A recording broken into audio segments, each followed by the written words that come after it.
Hello बच्चों, कैसे हो आप लोग। आई होप आप सब लोग अच्छे होंगे। चलिए आज हम चैप्टर पढ़ने जा रहे हैं इशू ऑफ डिबेंचर। और इशू ऑफ डिबेंचर का भी बड़ा एक इंपॉर्टेंट टॉपिक है जिसमें बच्चे बड़े कंफ्यूज रहते हैं। Issue of debenture as collateral security. ठीक है, तो चलिए स्टार्ट करते हैं। हाँ तो बच्चों, आज हम पढ़ने जा रहे हैं कोलैटरल सिक्योरिटी।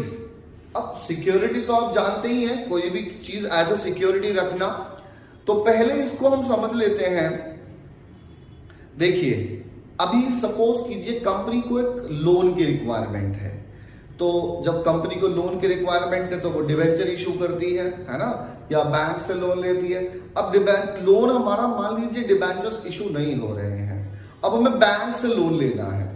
हमने बैंक से लोन ले लिया, लेकिन बैंक ने हमसे कहा कि भी हमें कुछ गिरवी रख के दीजिए आप। हमने कहा ठीक है, हम आपको ना अपने डिबेंचर्स ही गिरवी रख सकते हैं। हमने भी सोचा कि पब्लिक को बेचते उससे भी लोन आता, हमने वो बैंक को गिरवी रख दिया। यानी कि अपने डिबेंचर्स को बैंक के नाम में इशू कर दिया कि जब तक हम आपका लोन नहीं देंगे तब तक ये डिबेंचर्स आपके पास एज ए सिक्योरिटी रहेंगे। अब हम क्या कर रहे हैं, हम डिबेंचर्स इशू कर रहे हैं एज कोलैटरल सिक्योरिटी। यानी कि जब हम बैंक से लोन लेंगे तो हम उसे कुछ ना कुछ एसेट्स गिरवी रखेंगे। अब एसेट्स तो आपने गिरवी रखनी है, लेकिन एसेट्स हमारे पास कोई ऐसी है नहीं जो गिरवी रखें। तो हमने क्या कहा, बैंक को ऑफर किया, भाई हम तो अपने डिबेंचर्स ही आपको दे रहे हैं एज ए सिक्योरिटी, ले लीजिए। बैंक ने कहा ठीक है। तो अब हमने बैंक को डिबेंचर्स दिए। तो अब मान लीजिए मैंने बैंक से लोन लिया, बैंक लोन, बैंक से लोन ले लिया मैंने 4 लाख रुपए का। अब 4 लाख रुपए का मैंने लोन ले लिया तो बैंक को मुझे कुछ ना कुछ गिरवी रखना पड़ेगा। तो कम से कम 4 लाख का तो रखना ही पड़ेगा। ठीक है, तो मैंने, या ज्यादा का भी हो सकता है, तो मैक्सिमम ज्यादा का ही होता है। तो अब मैंने इसके बदले बैंक को डिबेंचर्स दे दिए। तो डिबेंचर्स दिए और डिबेंचर्स दिए कितने, 5 लाख रुपए के। ठीक है, 5 लाख रुपए के डिबेंचर दे दिए। भाई जो 5 लाख के डिबेंचर्स हम ये कितने रहे होंगे ये। अच्छा, इनका रेट्स वगैरह भी हमें फाइनल करना पड़ता है कि भाई रेट होता है 9%, 10%, कुछ तो रेट होता है। मैंने 9% बता दिया कि डिबेंचर जो थे वो 9% वाले थे। यानी कि इस पर हमें 9% का इंटरेस्ट पे करना पड़ेगा। इंटरेस्ट हम तब तक पे नहीं करेंगे जब तक हमारा लोन का टाइम है। मान लीजिए हमने टाइम रखा कि भाई हम आपका जो इनका लोन का रीपेमेंट 4 साल बाद कर देंगे। हमने 4 इयर्स के लिए रख दिया, फॉर 4 इयर्स, 4 इयर्स। ठीक है, यानी कि अब हमने इस लोन को, हमने जो 4 लाख का लोन लिया, इसका रीपेमेंट 4 साल बाद करेंगे। ठीक है, और 4 साल। अब ऐसा नहीं है कि जो हम बाकी डिबेंचर्स को इंटरेस्ट पे करते हैं तो ये डिबेंचर जो हमारे गिरवी रखे हुए इन पर हम बैंक को इंटरेस्ट देंगे, नहीं, वो तो हम लोन पर तो इंटरेस्ट दे ही रहे हैं ना। तो लोन पर हम इंटरेस्ट भी देंगे और लोन का अमाउंट भी वापस कर देंगे। जब हम दोनों चीजें वापस कर देंगे तब ये हमें वापस मिल जाएंगे डिबेंचर्स। यदि हमें डिबेंचर्स, हमने लोन का पेमेंट नहीं किया तो डिबेंचर वापस नहीं मिलेंगे। डिबेंचर्स कब नहीं वापस मिलेंगे, जब अगर हमने लोन का रिपेमेंट नहीं किया और टाइम पूरा हो गया, तब बैंक उसको क्लेम कर लेगा और वो हमसे इंटरेस्ट देना स्टार्ट कर देगा। ओके, तो अब इसको समझने के लिए हमारे 2 केस हो जाते हैं। कोलैटरल सिक्योरिटी जो करने के लिए देयर आर 2 केसेस, 2 केस हैं। पहला केस मैं बता रहा हूं आपको, case first, case first, when journal entry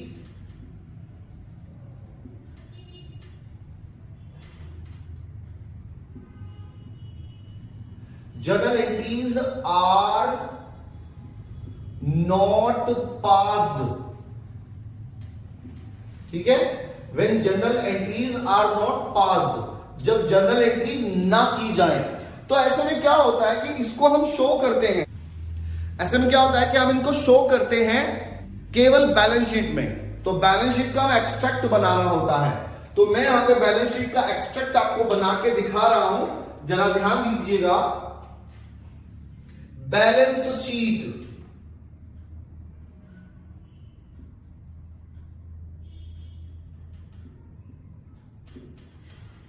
ये एक्सट्रैक्ट है। एक्सट्रैक्ट का मतलब होता है उसी एक पर्टिकुलर चीज को शो करना। तो केवल हम इसको शो करेंगे। ये हमारा आ गया पर्टिकुलर्स,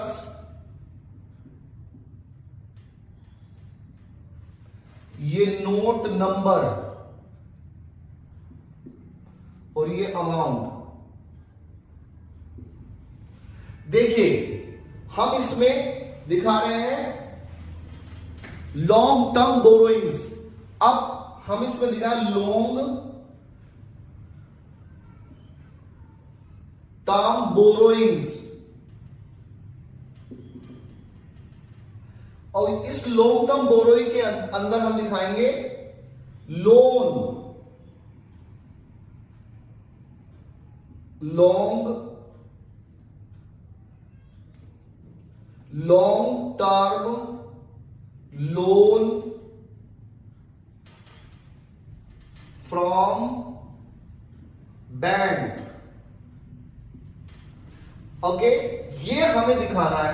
अब इसके बारे में डिटेल, तो हमें नोट्स बनाना पड़ता है। तो नोट बना रहे हैं, यहां पे एक नोट बनाना पड़ेगा, नोट टू अकाउंट। तो इसमें है नोट नंबर 1 और ये लिखा हमने लॉन्ग टर्म बोरोइंग्स। इसके अंदर आ गया bank, long term loan from bank,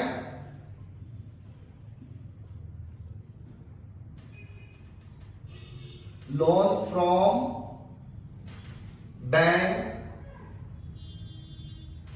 वो बैंक का लोन कितना था? 4 लाख रुपए का। तो वो 4 लाख रुपीस का हम यहां पे दिखा देंगे और यहां पे लिखेंगे सिक्योर, ब्रैकेट में secured, secured by issue of, कितने डिवेंचर्स हैं? 100 रुपए का डिवेंचर मान लेते हैं तो ये हमारे 5,000 हो जाएंगे। 5,000 9% डिवेंचर्स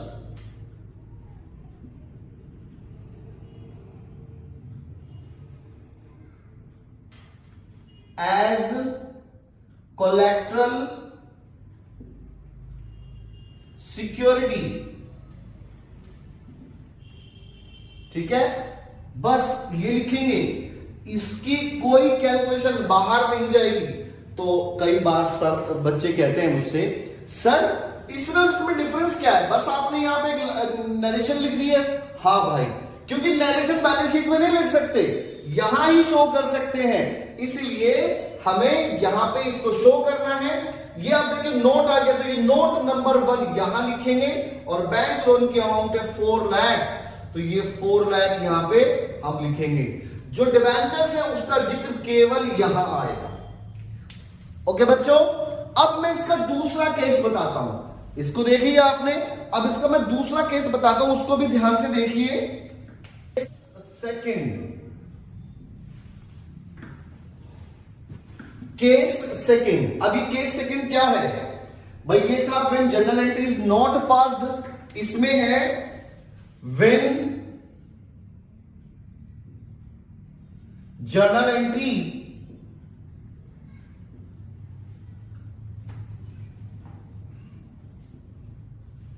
इज पास्ड,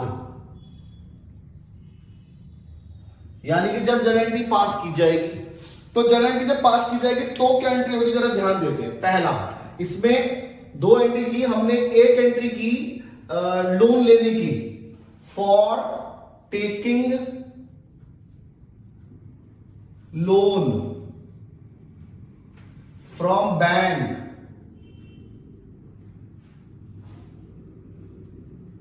तो उसमें एक एंट्री आपने बना दी, पहली एंट्री बनाई आपने बैंक अकाउंट डेबिट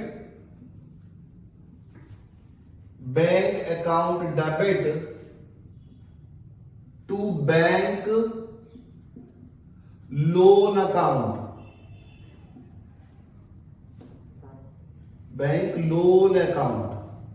और नरेशन आ जाएगी इसकी being loan taken from bank, और अमाउंट कितनी, 4 लाख का लोन लिया तो 4 लाख की अमाउंट आ गई भाई। ओके बच्चों, तो बेटा 4 लाख का लोन और उसके बदले गिरवी क्या रखा, गिरवी रखा 5 लाख रुपए की संपत्ति, और संपत्ति क्या हमने अपनी ये डिबेंचर्स, तो दूसरी है for issuing debentures as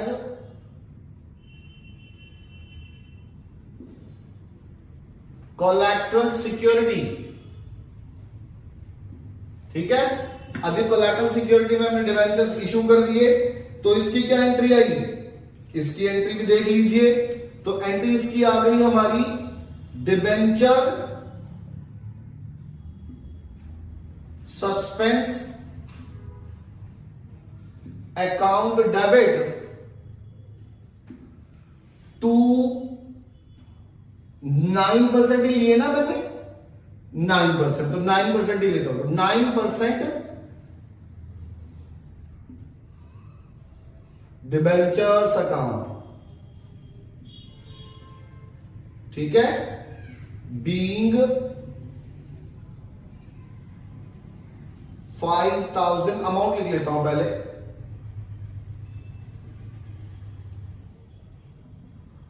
5 lakh rupees, 4 lakh के लोन के लिए 5 लाख का मैंने गिरवी रखा, being 5,000, 9% debentures issued as collateral security.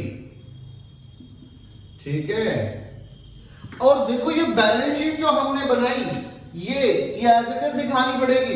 अब देखो बैलेंस शीट, इसके बाद जर्नल एंट्री होगी, अब बैलेंस शीट शो करेंगे।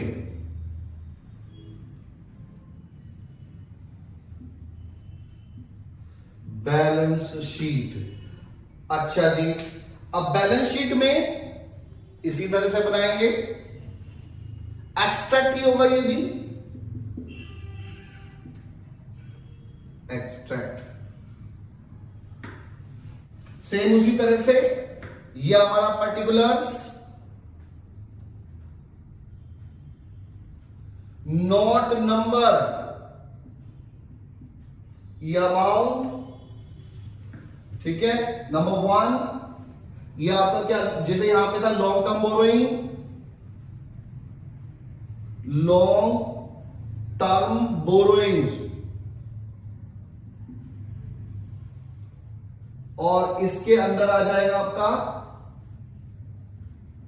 Long term loan from bank. ठीक है, अब इतना करने के बाद हमें फिर से वही नोट टू द अकाउंट बनाने पड़ेंगे, note to account,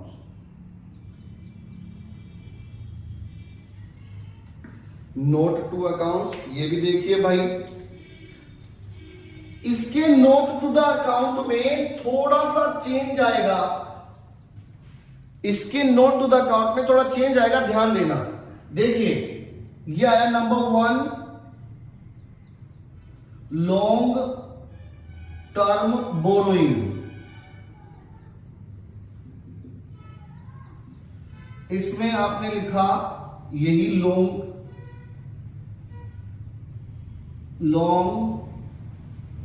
term loan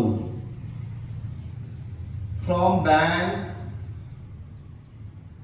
bank, ठीक है, कितना 4 लाख रुपीस का, यही अमाउंट यहां पे जाना है। लेकिन इसमें इस तरह से ये सिक्योर्ड बाई ये दिखा, अब उसमें दिखाएंगे कैसे, जरा ध्यान दीजिए। इसमें आएगा यहां पे हमने डिबेंचर इशू किए, तो हमने लिखा यहां पे secured by issue of 5,009% debentures as collateral security,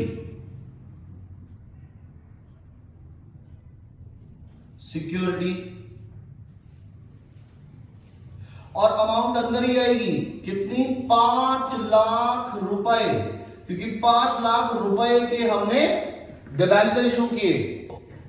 तो अब इसमें से ये आया, तो हम यहां लिखेंगे लेस डिबेंचर